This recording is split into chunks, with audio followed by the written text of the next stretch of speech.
Hello and welcome to the Doomer Optimism podcast. This is your host, Nate, Tornado Nate, and I am interviewing Sam Knowles today. Hi, Sam. How's it going? Good. So, to kick off here, why don't you give us like just the short version of who you are and what you do, and then we'll kind of dive in. Sam does some really cool stuff with ag that he'll tell you about, and that's mostly what we're going to talk about today. But why don't you go ahead and just tell our listeners a little bit about yourself? Sure. Yeah, so Sam Knowlton, I'm a agronomy consultant, and I do a lot of work with tree crops, agroforestry. Recently, in the last 7 or so years, I've been doing a lot with coffee and cacao. So I do a lot of work in Latin America, um, also work throughout the U.S. and Canada, and really kind of got into this work gradually over time, and started out with a background in ecology, dove really deep into permaculture, and then kind of found my way back into uh, agriculture, more kind of broad scale uh, agriculture in terms of agronomy, plant health, soil health, that sort of stuff. So done all sorts of stuff in the world of agriculture, but really my focus is kind of perennials, tree crops, that sort of thing. Excellent. Apologies to start with. I had your last name off a little bit, so I apologize about that. It's close enough. Um, well, so with this, sometimes I like to start either really specific on one small thing and broaden out, or like with the big picture, and then kind of maybe drill down. And I think right now I kind of want to start with the big picture because the kind of one of the main things. I follow your. I think I love the Twitter threads that you do. They're really informative and often very inspiring. And I have huge overlap in common interest here. Really into silvopasture, agroforestry, and so I want to talk specifically about all that stuff. But I think one of the things I appreciate most is doing the work that you're doing in agriculture, and trying to kind of not just re-envision, but actually apply what were ecological concepts and other forms of agriculture, other than sort of the status quo. Where I'm at in Central Illinois, it's corns and beans, and so you'll hear a lot, a whole lot. If you're around and follow agriculture a lot, the idea that this is what we have to do. This sort of like intensively chemically intensive, tillage intensive, big machines. This is what we have to do to feed the world. Um, and so I kind of would like to just start out real big picture, your take on sort of this idea of like we need this really high tech, high input version of agriculture to feed the world. That's what's required. And if we want to try other things or dink around at the margins, I mean, that's all well and good, but it's really not serious if we want to feed the world. I'm curious about your take on sort of that, which, like I said, I think that's if you talk to people with it at all sort of a conventional view on ag, that's where you get to extremely quickly. Yeah, yeah, yeah, yeah. I mean, it's interesting. I only kind of started thinking about this more recently, um, and it was kind of as I started writing more, putting stuff out there, and especially on Twitter, where it's like you never know who you're going to encounter when you put an idea out. And I was, putting some stuff out there, and that was what would come up immediately from some people. Um, is well, yeah, this makes no sense. How could we possibly feed the world? Doing this sort of thing, or like you mentioned, it pretty quickly got to that point of like feeding the world, and I just started thinking about it more and kind of digging into it, and right away, if you just look at the way we farm in the U.S., especially in the Midwest, in an area that once had probably the most fertile soil, in maybe the world, definitely in North America. I mean, just an incredible system. And, and basically we grow corn and soybeans, and we've depleted water, soil, you name it.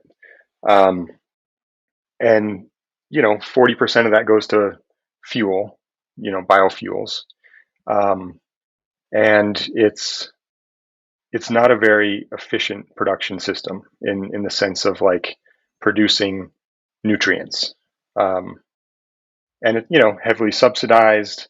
There's a whole list of reasons why it just makes no sense in terms of feeding the world. Like if that's the objective, to feed the world, I think it's easy to start right there and just say this makes no sense.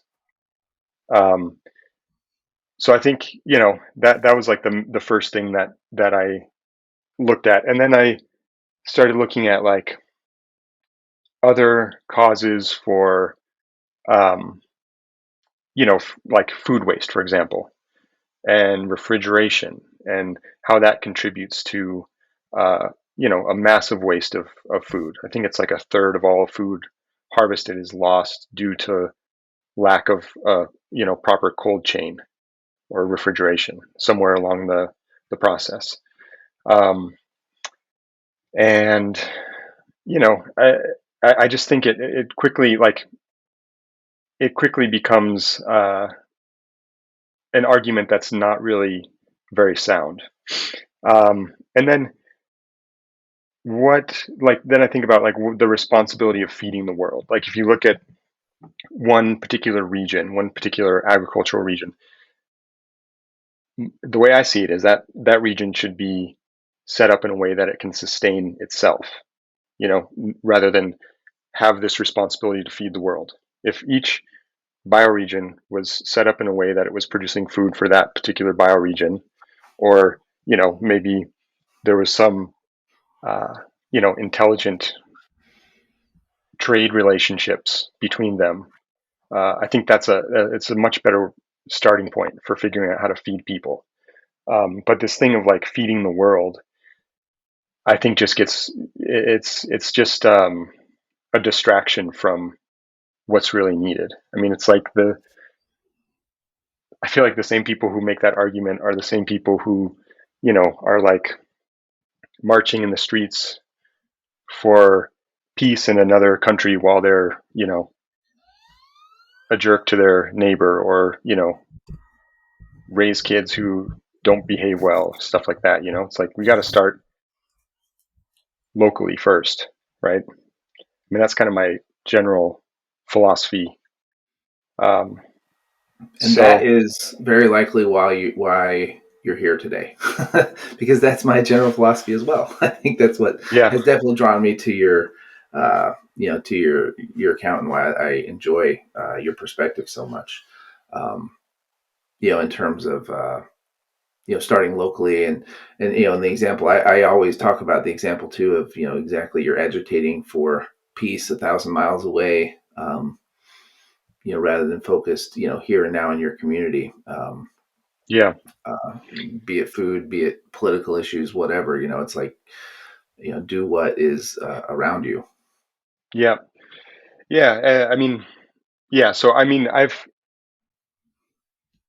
know there are decent arguments for this whole feeding the world thing, but a lot of it just doesn't make sense. I mean, the way we're producing food on a large scale isn't actually doing much in terms of feeding the world.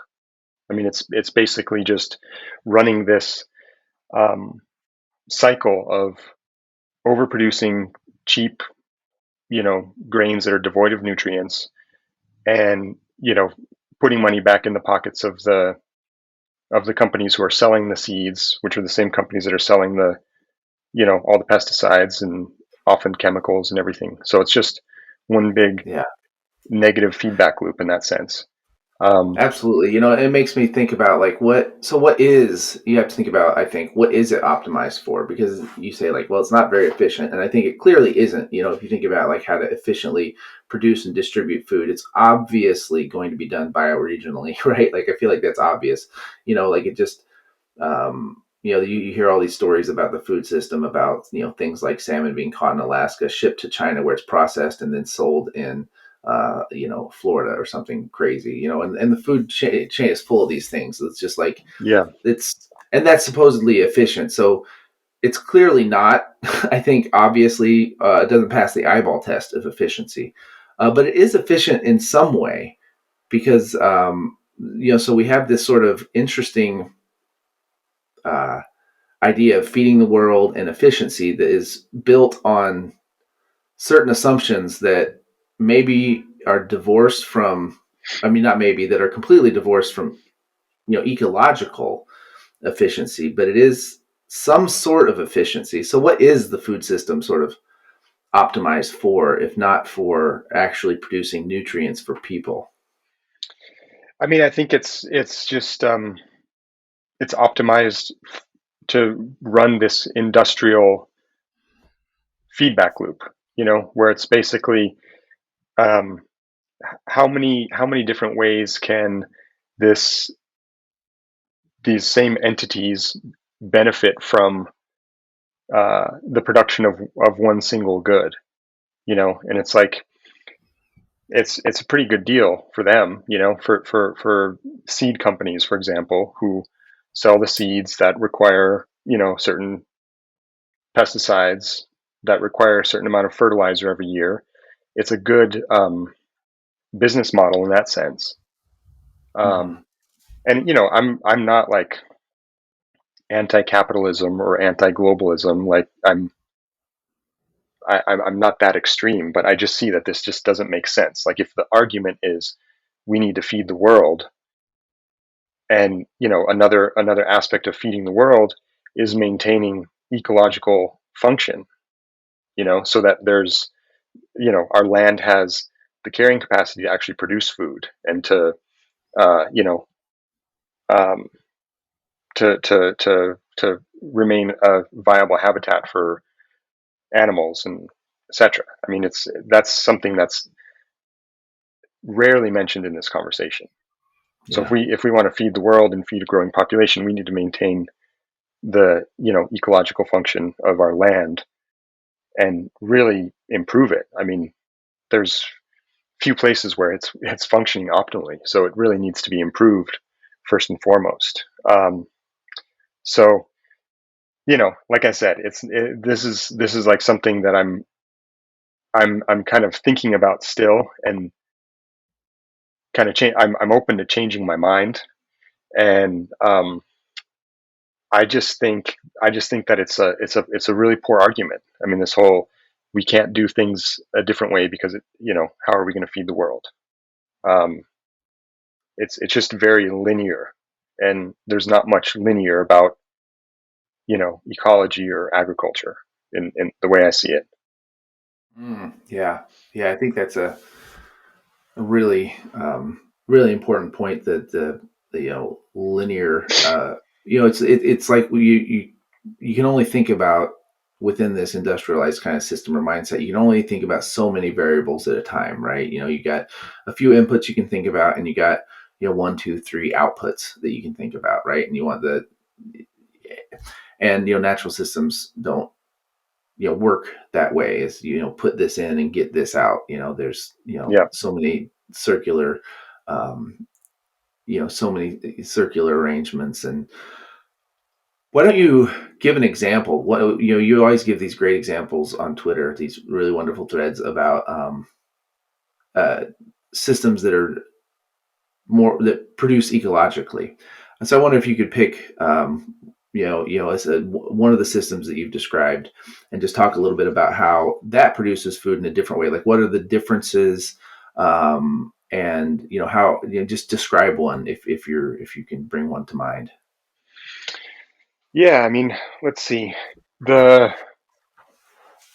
I guess you mentioned silver pasture in the beginning, and I think the Spanish dehesa, or the what they call the montada in Portugal, is incredible example. It's been going on for somewhere between like 2 and 6,000 years. This vast silver pasture system, um, that includes trees and pasture, cattle, pigs. and other animals in some cases, and then also some row cropping, some annual grain production. Um, and really, like, I think the what it's based on is basically like people understood the land that they were working with, and came up with a system that fit the essence of the land and allowed that essence to express itself more.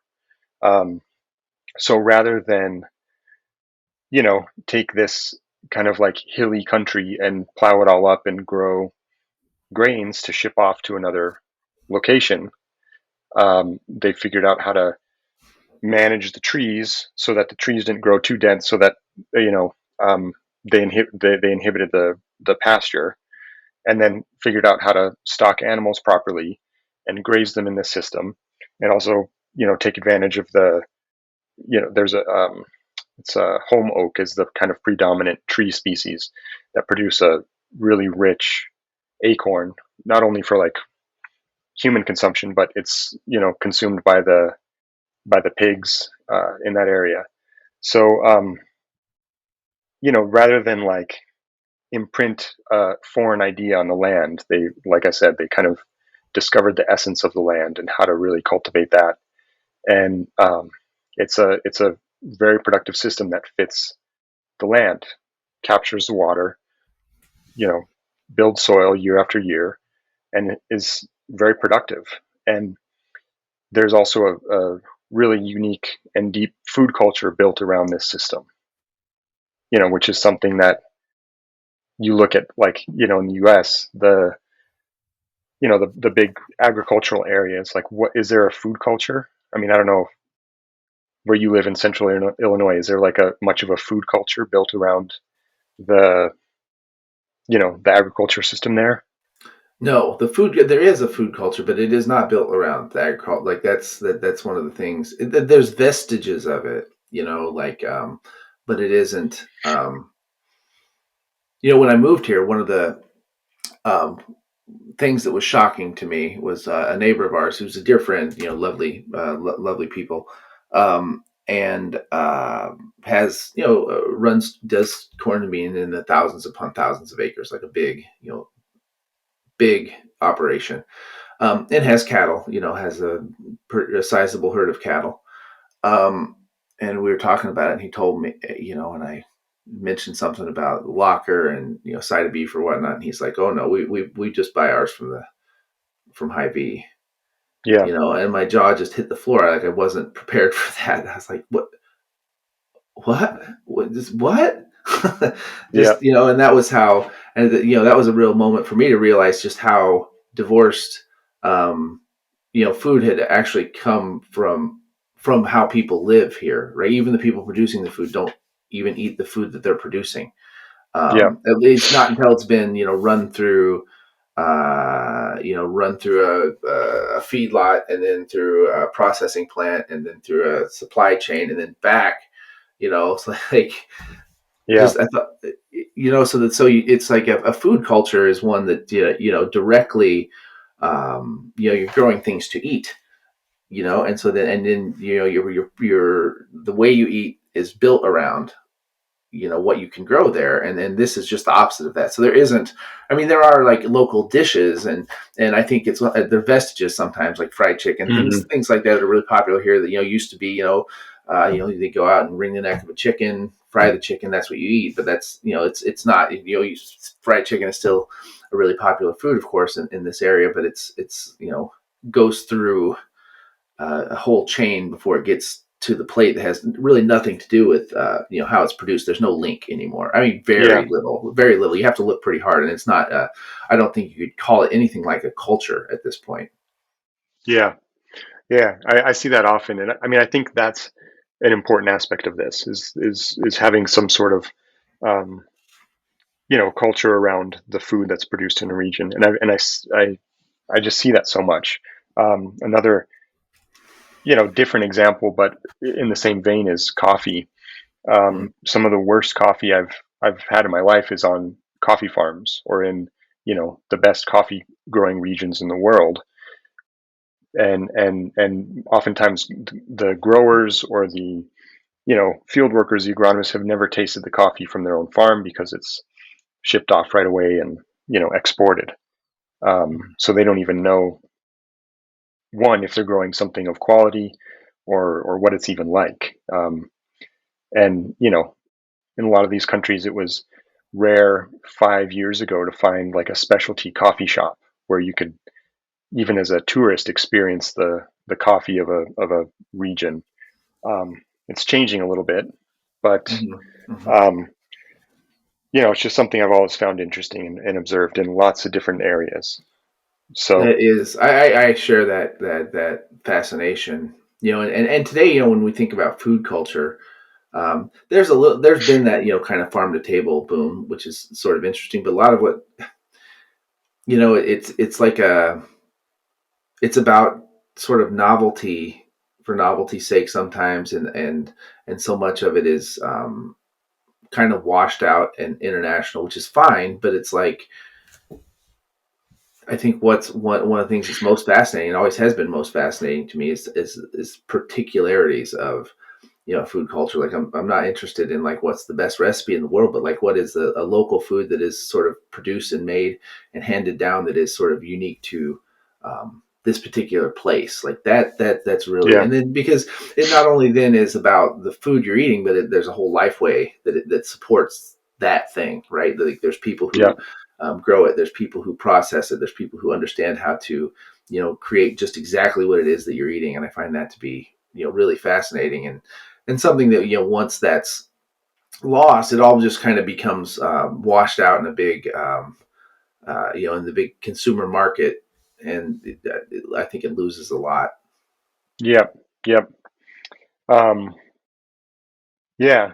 And I mean, so I guess just going back to kind of what you were asking about, like some these examples of systems or places, um, I'm just kind of thinking of like kind of the overarching principles that I've seen as I've written about some of these and definitely read a bunch about it and visited some of them.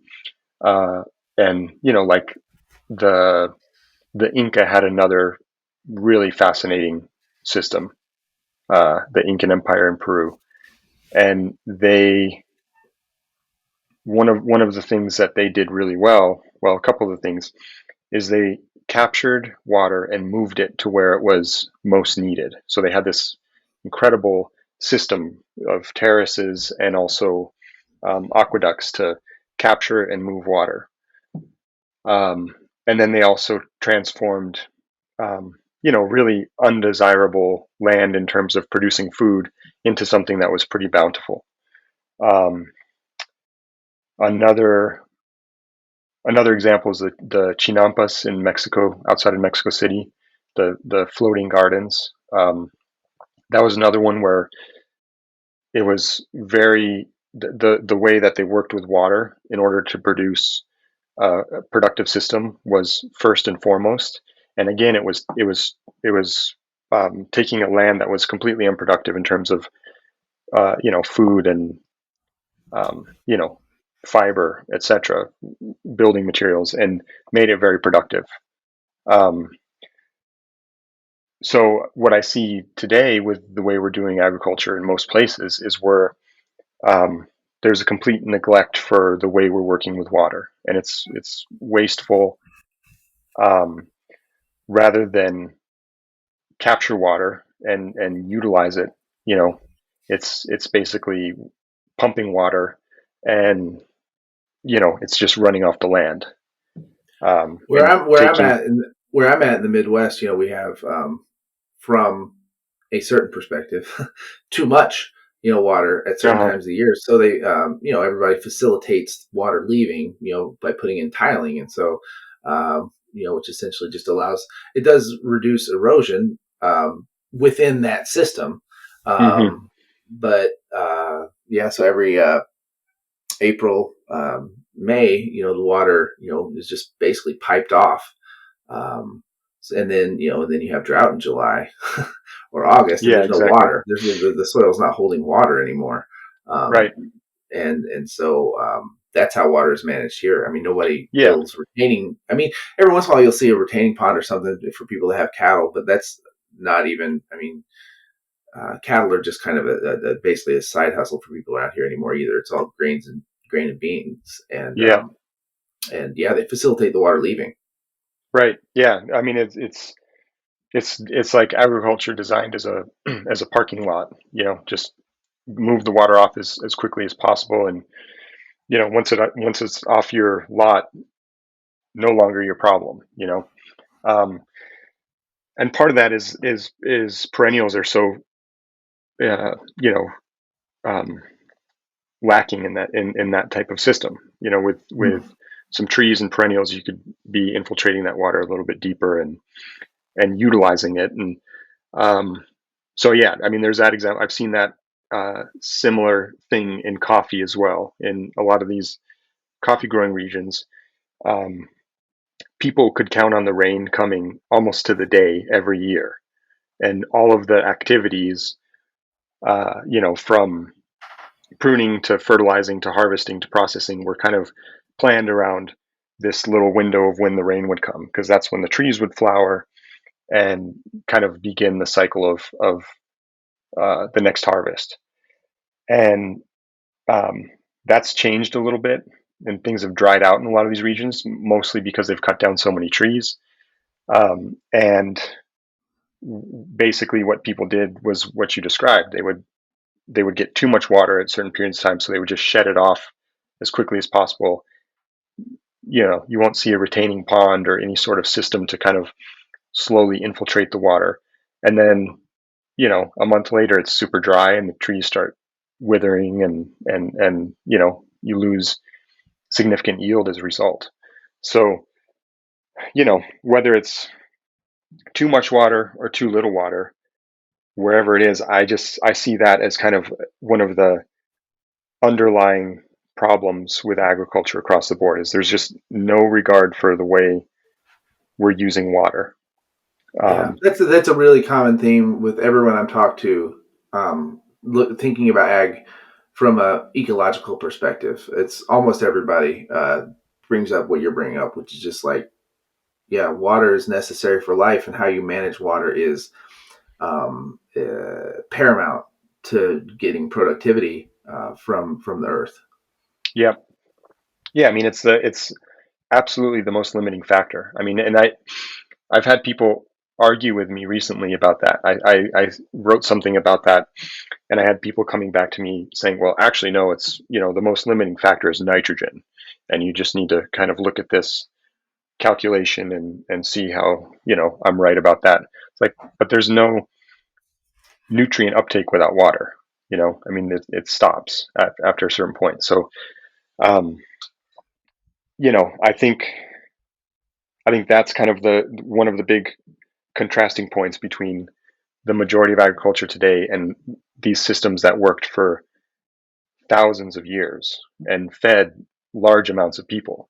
Um, and then the other one that I see as a big contrasting point is, in most cases where we're farming today, are these, like I mentioned, in the Midwest.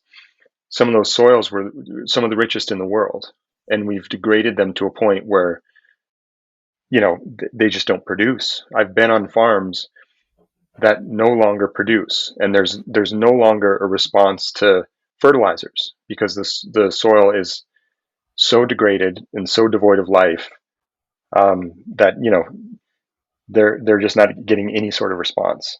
So we've taken these rich soils and these places with plentiful water, and brought them to the point where they no longer produce, Yeah. versus these other systems that took barren, rocky soils, and made them very abundant and productive.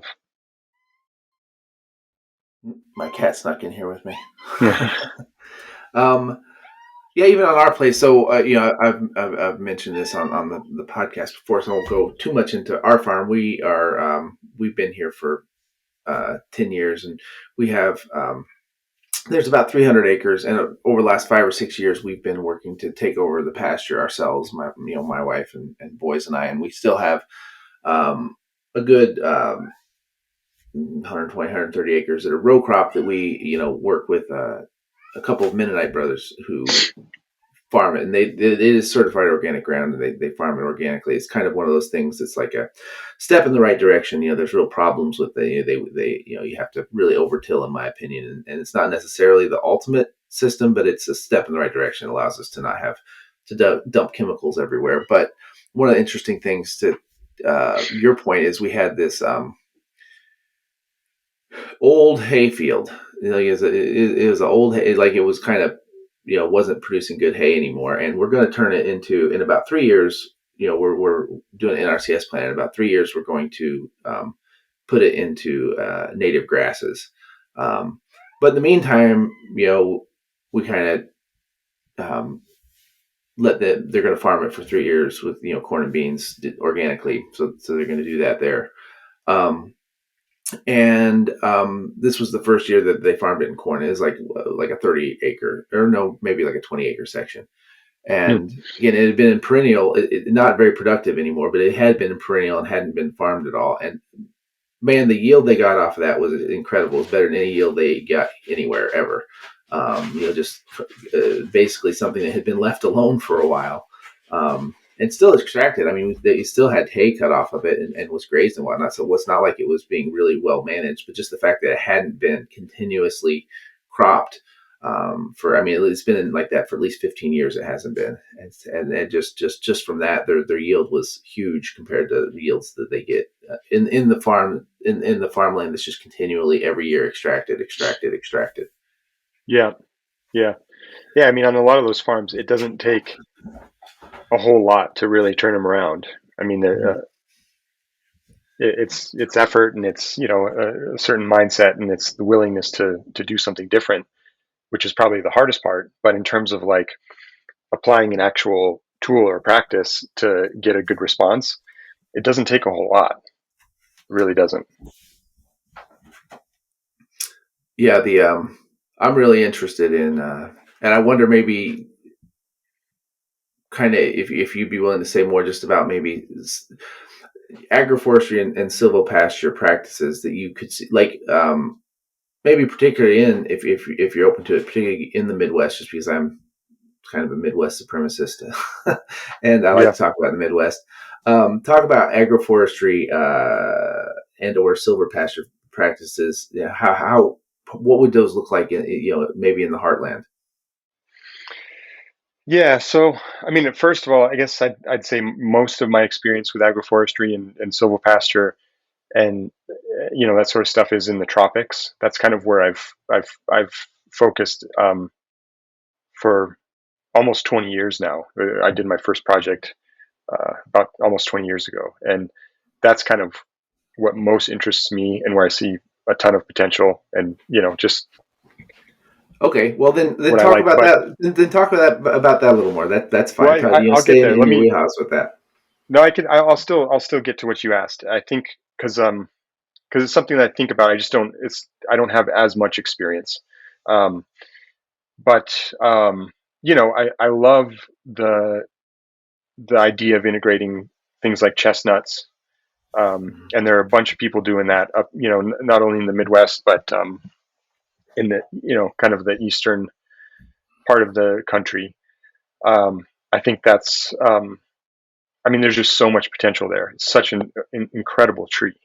It's one of those Mm-hmm. trees that gives not only food but incredible timber and grows fast, and so many benefits. I love multifunctional trees, and that's part of the reason why I've always been drawn to the tropics, because there are so many different trees there that are multifunctional in that way. They're incredible hardwoods, fix nitrogen, grow fast, provide the right amount of shade for the understory, etc. So I see chestnuts as kind of one of the best trees available under that category in the North America.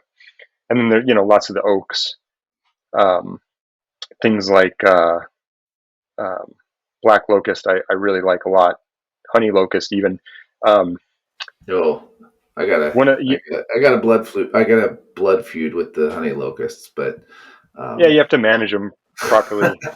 I've cleaned They up. get out of I've had to control. clean up a couple pastures that were maybe 5 to 10 years overgrown with honey locust, and it's the worst job I've ever done in my entire life. Yeah, Um, every you worse than go in black and locust. yeah, well, the black locusts don't have those thorns. Like at least the one Oh, they the don't. no, no, no, not the black locusts here. They're just they glow. They Wow. grow beautiful and straight, and it's I they're a favorite tree of mine too. But the honey locusts, they just look like we my son's nicknamed them murder trees because they just look so violent. Yeah. Oh, that's interesting. Where I live, the black locust, it's the opposite. Honey locusts don't have thorns, and the Huh. black locusts, if you prune them even in the slightest, they send out suckers from the roots that come up with these thorns like this big. So you have to be very careful with managing them or trimming them in any way. Um, but anyway, yeah, I mean it's all a question of management. But yeah, a lot of those, I think a lot of those trees are great. Like I said, I look to these kind of multifunctional trees, um, of which there are more beyond what I just mentioned.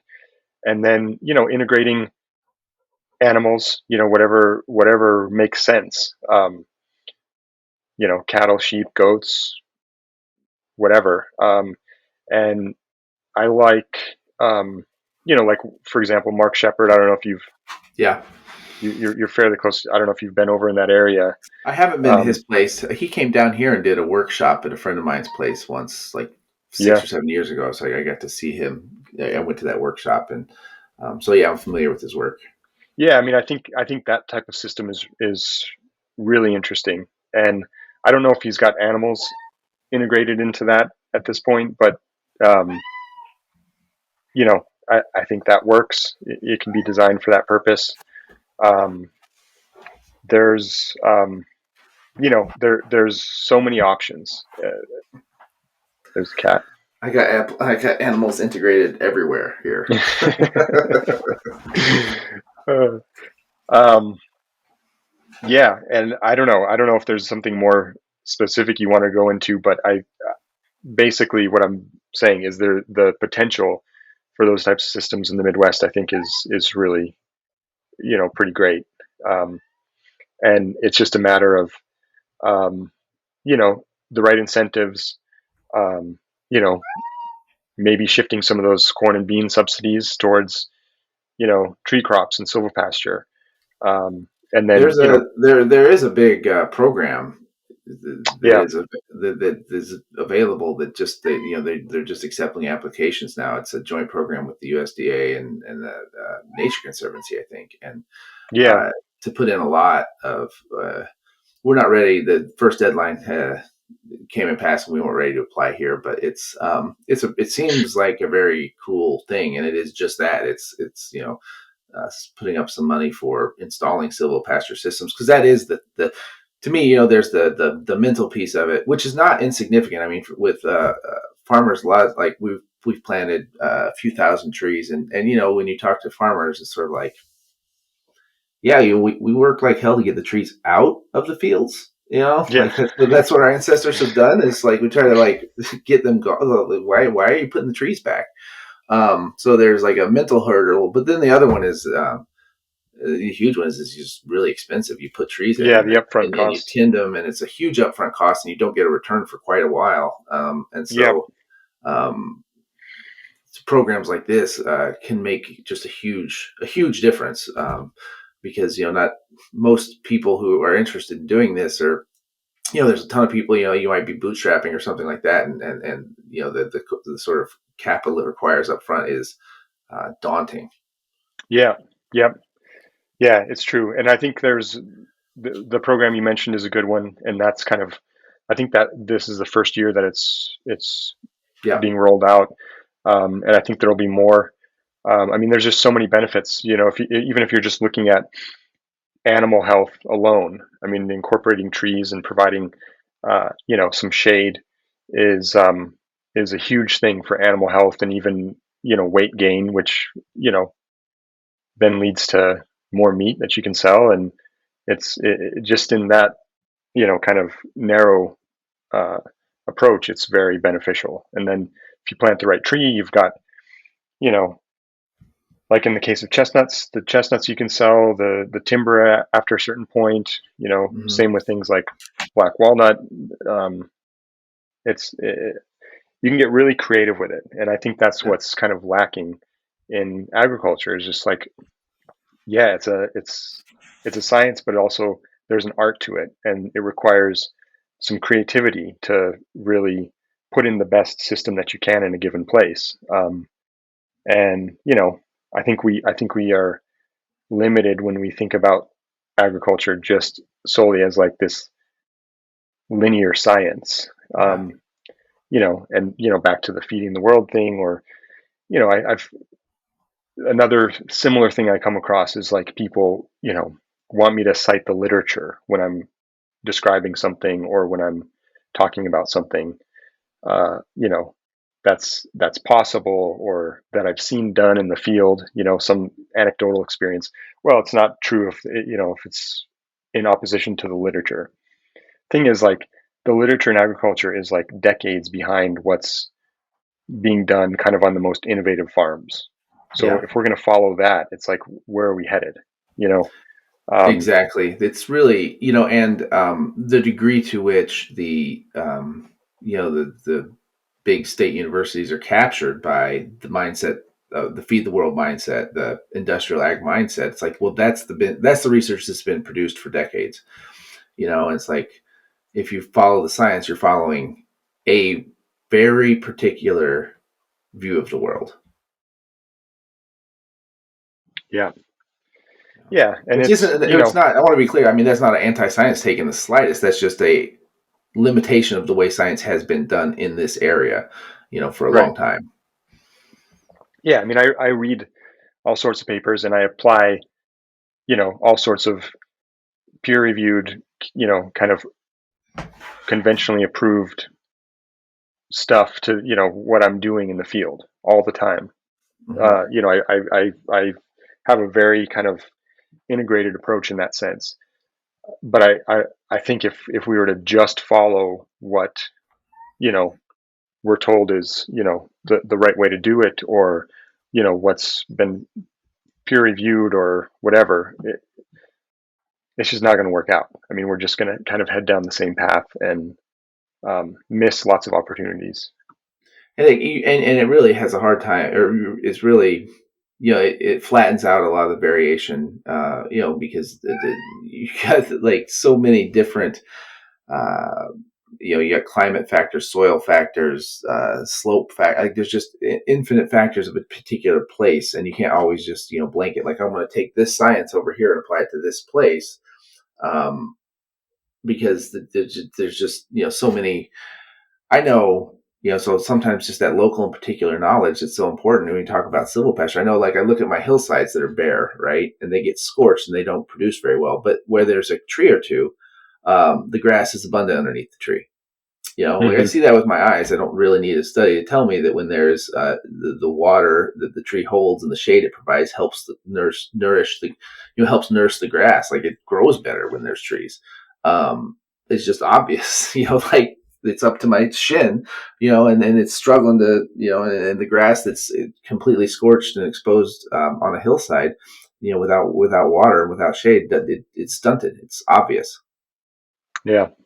Yep. Yeah. Yeah. And we don't rely on our own observations as much, or even develop the ability to make valuable observations in the field. It's like, Mm-hmm. all, what does a lab say? And I work in that way quite a bit. I do a lot of Mm-hmm. lab testing, a lot of data analysis, all that stuff. And I've been doing this for about 15 years now. And I've kind of come, full circle, where I had kind of a more, um, I came into it from a background, like I said, in ecology, permaculture, thinking about it in that way, and then got really deep into the more kind of standard agronomy of, like, just, you know, how to produce, healthy, abundant plants. And that required a lot of data and, a lot of math and was kind of more linear. And now I'm seeing that after doing that for so long that without, um, keen observation Hmm. and the ability to kind of like perceive what's going on in an environment or in a field, that can only take you so far. And Hmm. there's, that's like very woo woo thing to say to some people at least. And I'd probably get laughed out of some rooms if I said that. But it's true. And if you look at like a lot of the people whose concepts we're still utilizing or still coming to understand, that's kind of the way they approached it. I mean, Hmm. you know, Rudolf Steiner is one. Kerry Reams is a incredible agronomist who had all sorts of insights that were against the grain and were just things that he perceived and things that he was able to observe and that have worked.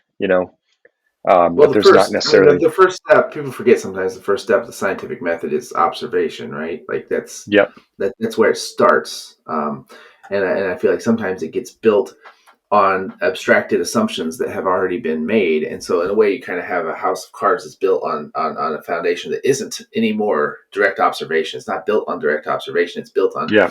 previous work, which there's a place for that. But if it becomes sort of like uh, unmoored from that direct on the ground observation, it becomes sort of increasingly useless and increasingly dependent on treating the earth as if it's one general thing Yep. instead of like being in place, embedded somewhere. It's like you can't build too high without remembering to keep your feet on the ground. Yeah. Yep. Yeah. And a lot of it's confirmation bias too. It's like, studies are designed to, um, you know, confirm that, yeah, we do need to be applying, 200 pounds of synthetic nitrogen per acre in order to produce, X crop or whatever. Um, so I think, also like in our scientific inquiry, we could be a lot more creative, and rather than just trying to confirm kind of the industry standard, we could look to, broaden our horizons a little bit and see what else is possible. Which I imagine you see this, right? Because I feel like that's been happening in the last 5 or 10 years. I feel like the science being done within, in some places, is pretty interesting and is starting to be less sort of in the back pocket of big ag, if you will, and sort of less dissociated from the particular and kind of maybe working with some different newer assumptions and some more I feel like that's kind of been happening a little bit more. I don't know if that's Yeah, something you would I think see. so. I mean, yeah, I don't know. I don't necessarily have like enough of a view to say how it is now versus before, but I think there definitely are some interesting things that are happening. The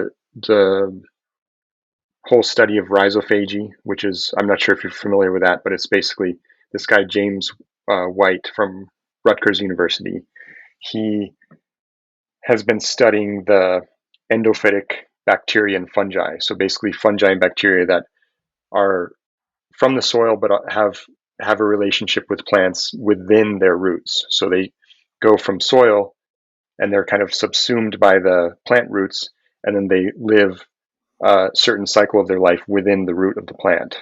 And it's this incredible symbiotic relationship that he's kind of described and really gone into detail about. Which, if we really kind of look at it, it could change the way that we treat soil fertility, the way we treat breeding, the way we treat propagation, seeds and everything. Um, so I think there's some really interesting repercussions from this discovery, and at the same time, it's like it's stuff that people kind of anecdotally had observed over time or intuited and were managing for in certain ways. So, but now it's described. It's like he's produced several papers that are really interesting.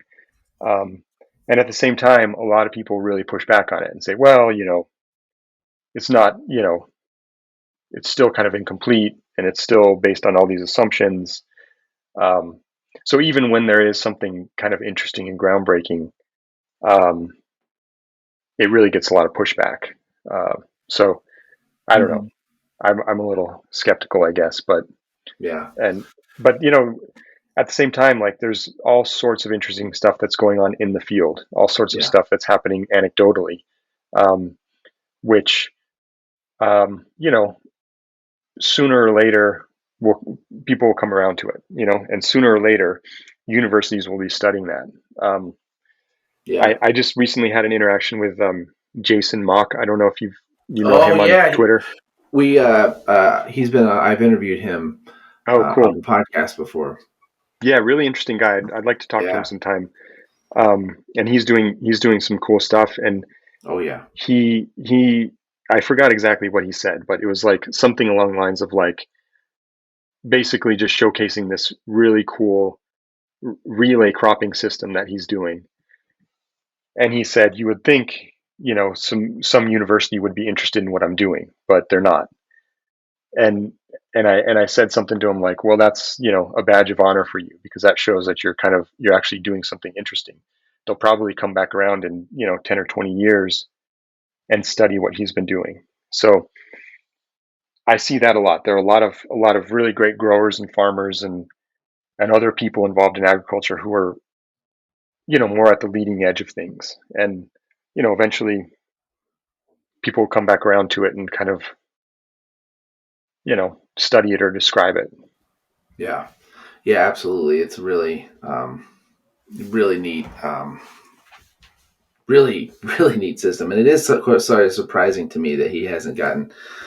It seems like that would be something that should get the attention because it's really neat. And and the proof. One of the neat things about this, when you talk about like field work too, as opposed to the science, I mean, it's kind of the proof is really in the pudding, right? Right. It's Absolutely. if you design and if you create a a productive system, well, then you've created a productive system, Yep. and you've by creating a productive system, you have proved that it works. Yep. Like that's it. Like here it is, it exists. Um, so that's kind of a cool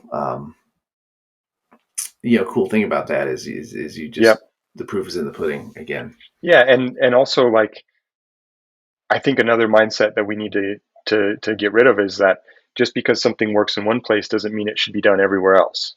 And people are so quick to jump to that. And that's another criticism that people come at me with is, well, yeah, this would never work, in such and such place, or this would never work on scale.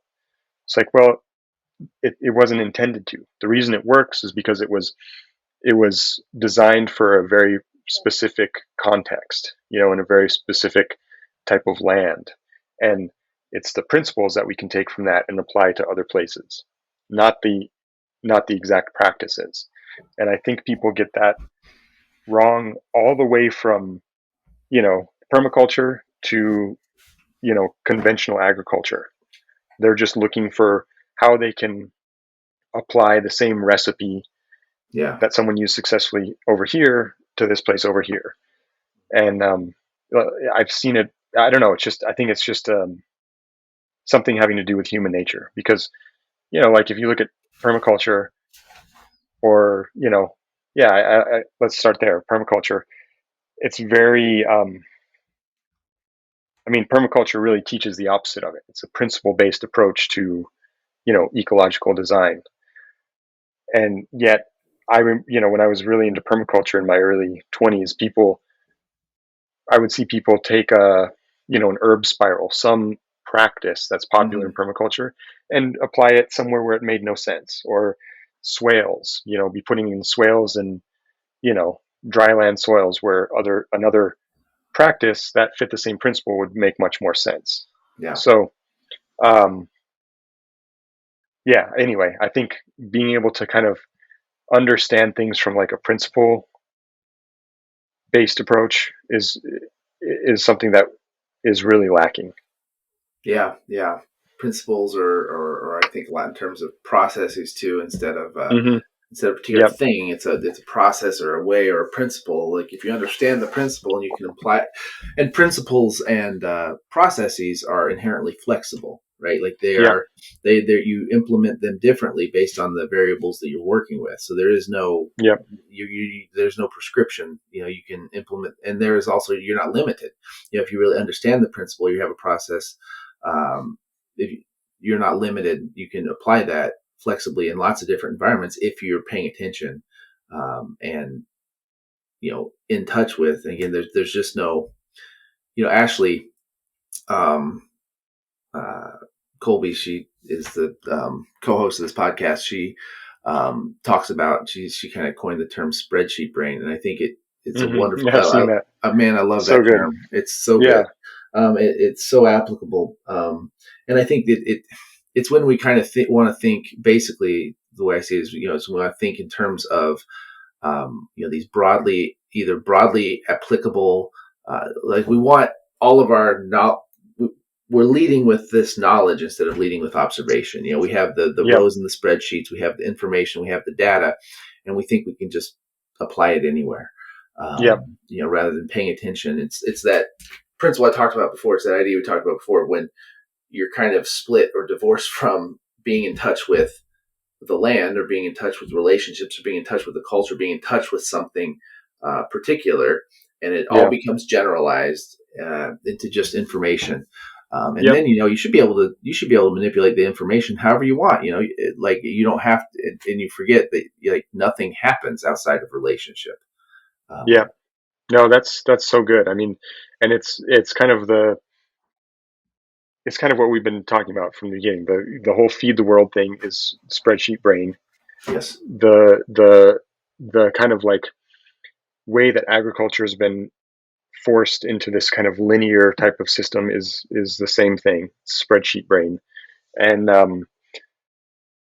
man, yeah, I think that's really kind of the essence of it. And the way agriculture or regenerative agriculture is being pushed is the same thing. It's like this, um, you know, little kind of box of practices, yeah, that people are applying, and you see, now like Bayer, Corteva, they're all leading the charge with regenerative agriculture, and yeah, it's still the same old industrial agriculture with a couple, best practices thrown in there, and that's not it.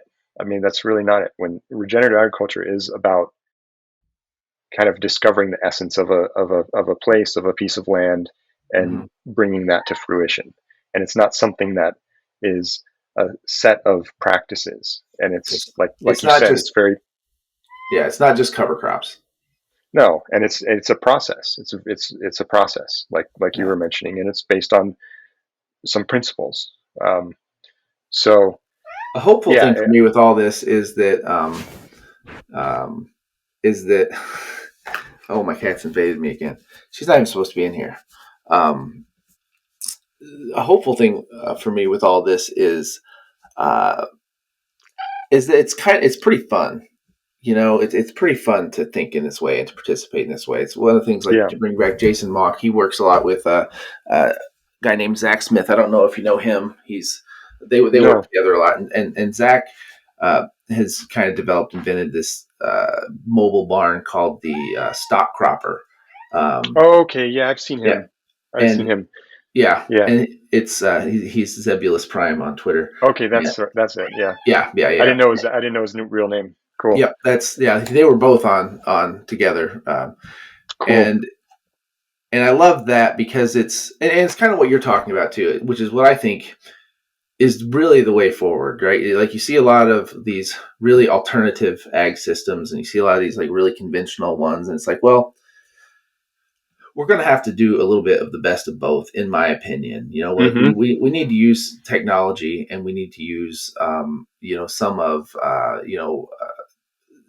the benefits of that, and we need to use the knowledge of people who like Jason and Zach, who are farmers and farm at at scale, and know quite a bit about their particular places and practices, and combine that with more ecological Hmm. knowledge.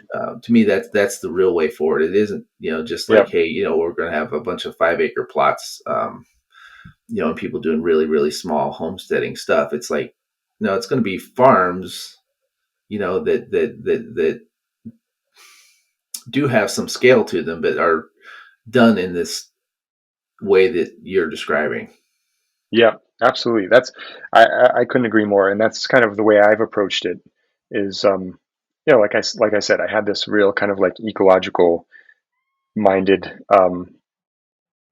like foundation, and I saw it was like, you know what, this is a good base, like it's a good framework, and it's a good kind of way to see the world, but I need to understand like hardcore conventional agronomy.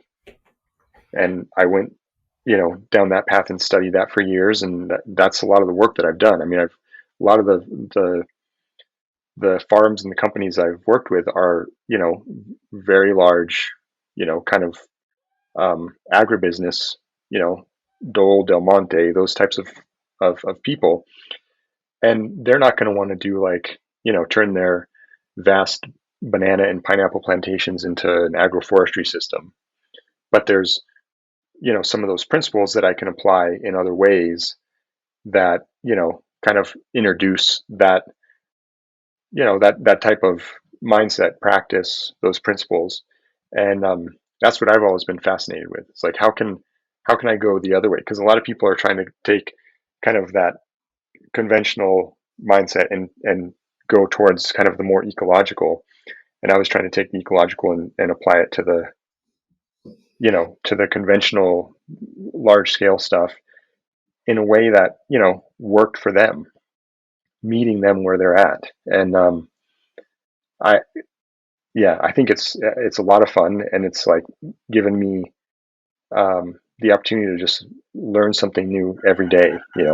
With looking at this sort of stuff, there's always something more to learn. So yeah, I'm with you on that. Yeah, always something more to learn. I love that. I mean, that's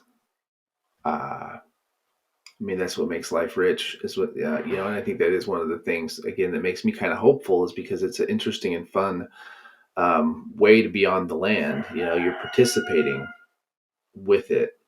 Um, you're not just observing it or completely subduing it to your will. It's a conversation. It's a back and forth. Um, and you're applying human intelligence and knowledge and technology. You're applying all of those things, Hmm. but in a way that is, again, conversational with where you're at, with the end goal of kind of creating health, creating a healthy ecosystem, and creating productivity. Yeah, Like to yeah, produce. That is the.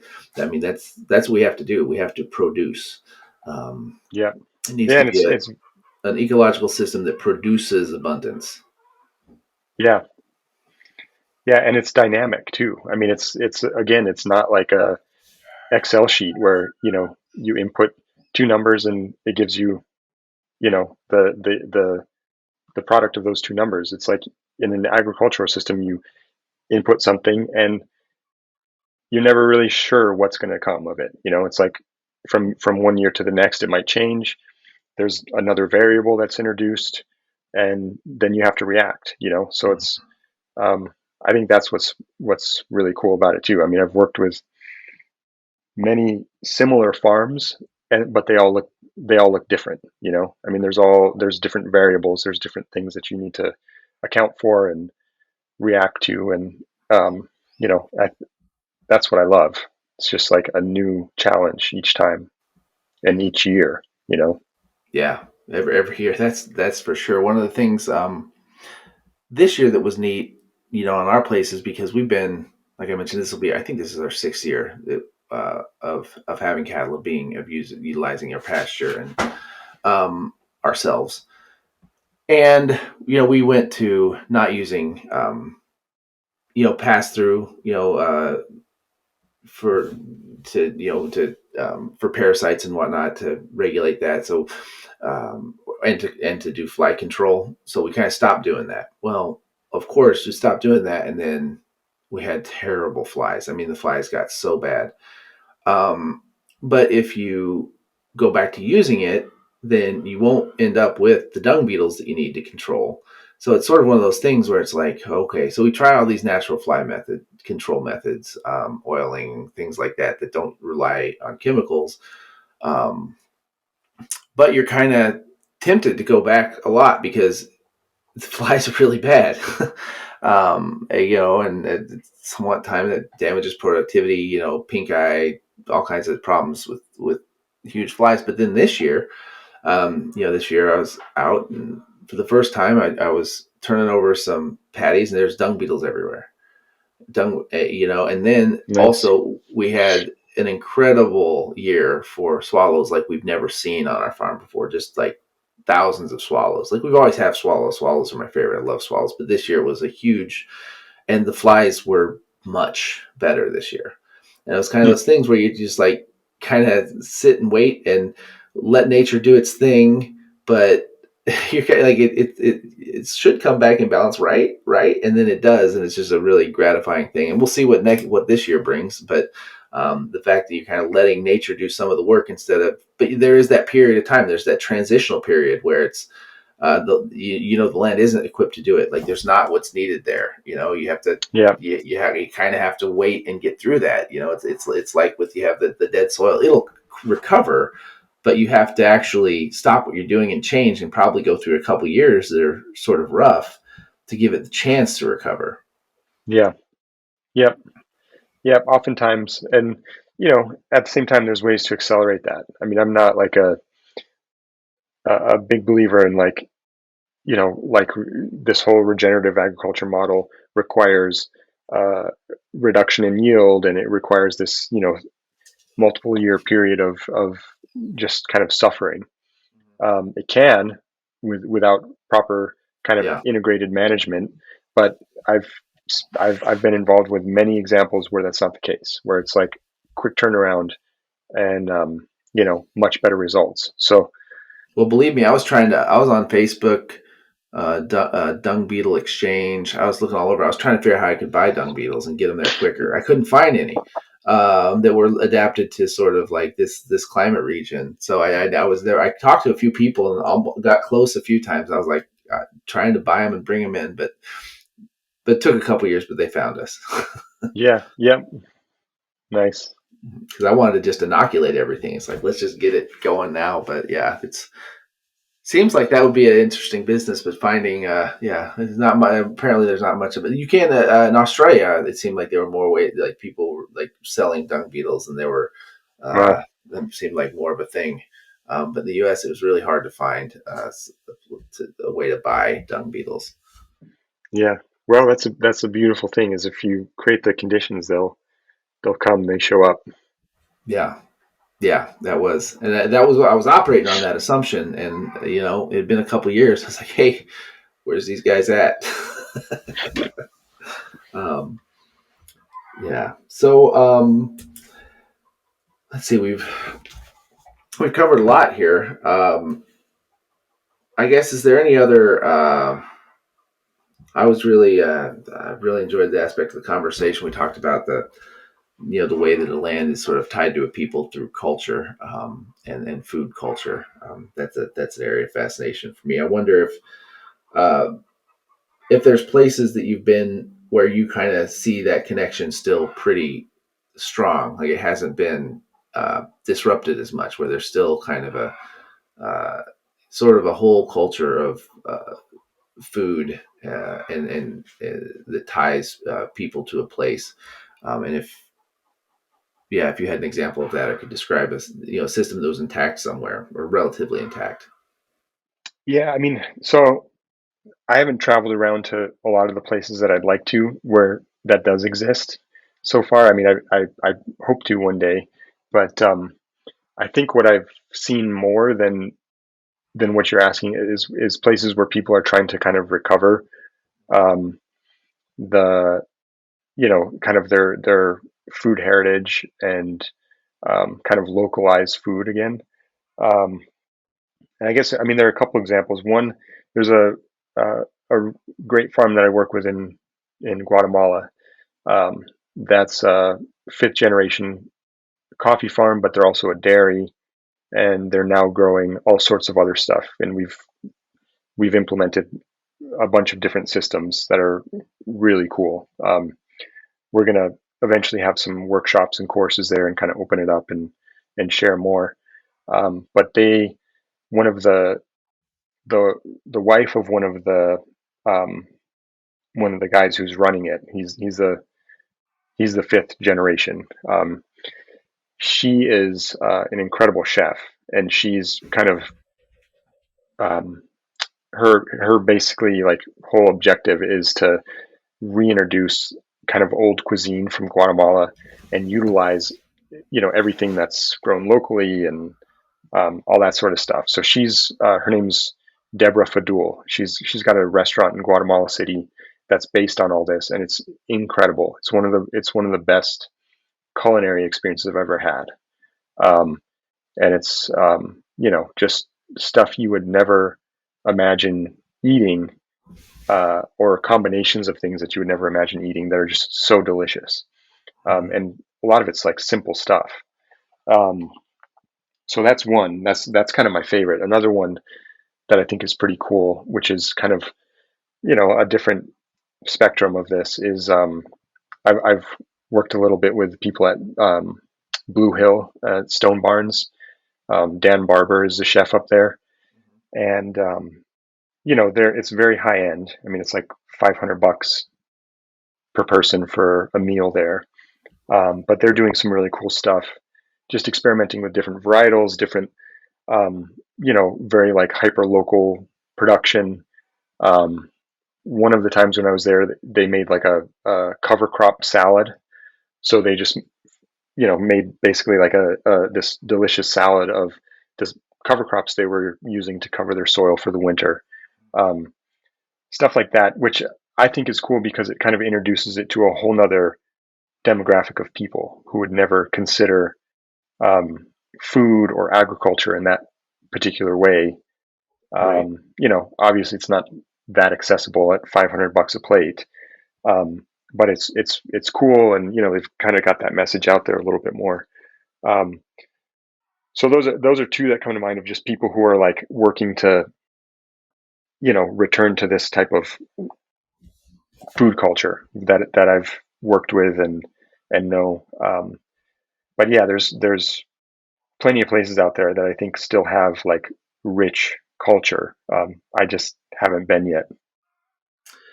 Yeah, and the hallmark that you're describing, I think, and there's a wholeness uh, to this. When you think about humans living on the land, embedded in an ecology with a culture that is an extension of the agriculture.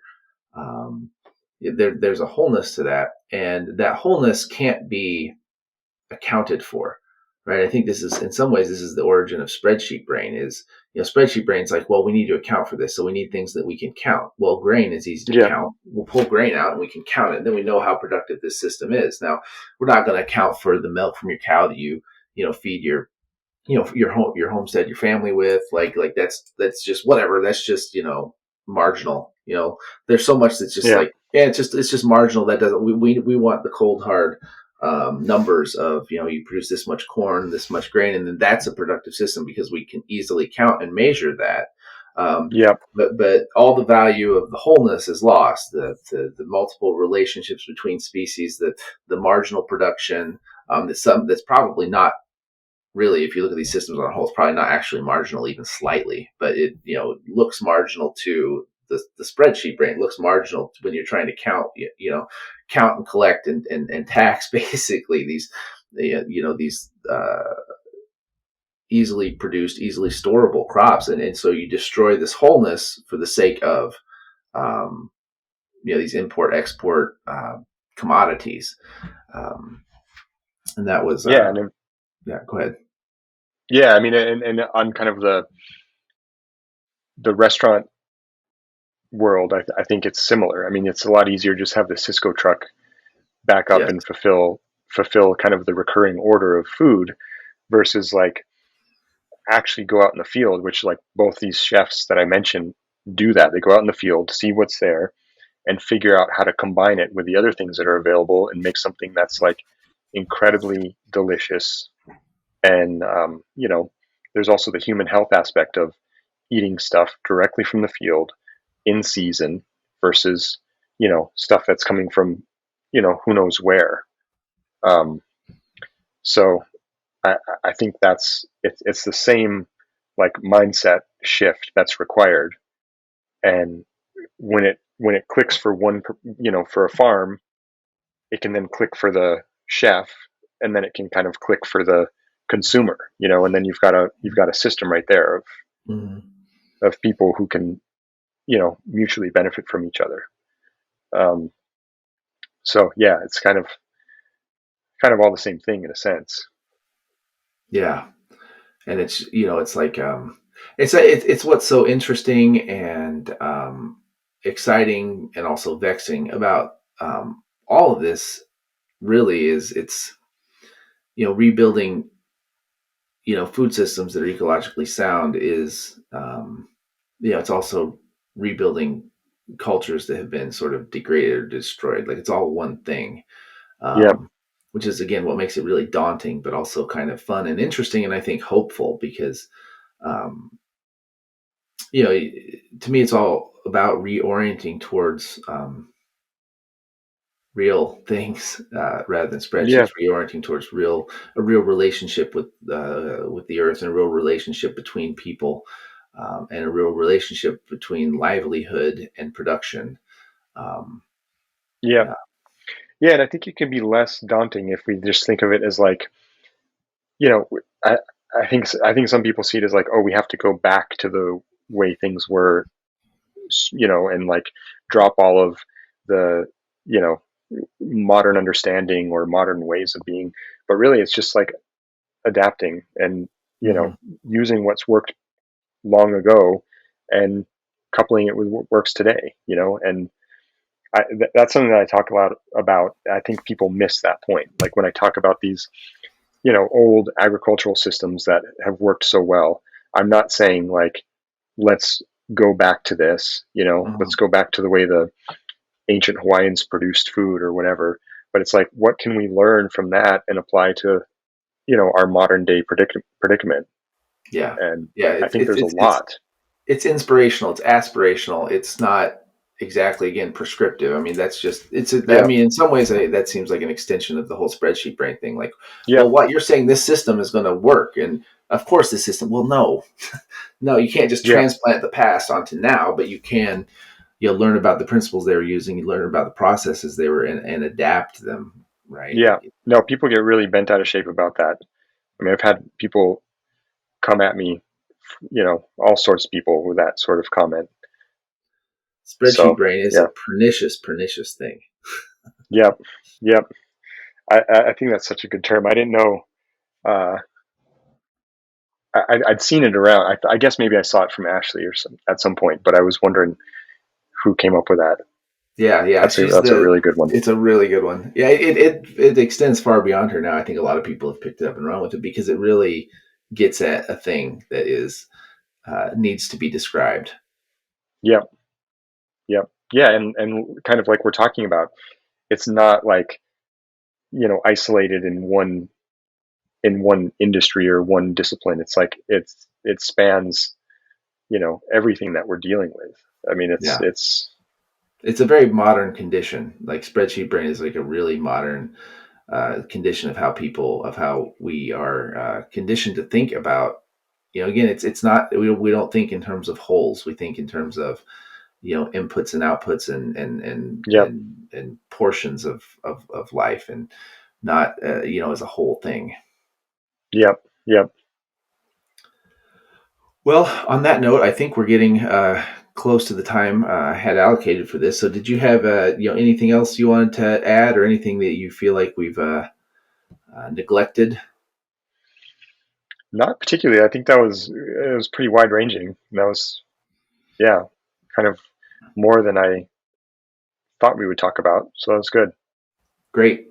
Yeah, it's Yeah, a great conversation, and thank you very much for agreeing to come on. sure. Yeah, thanks for having me.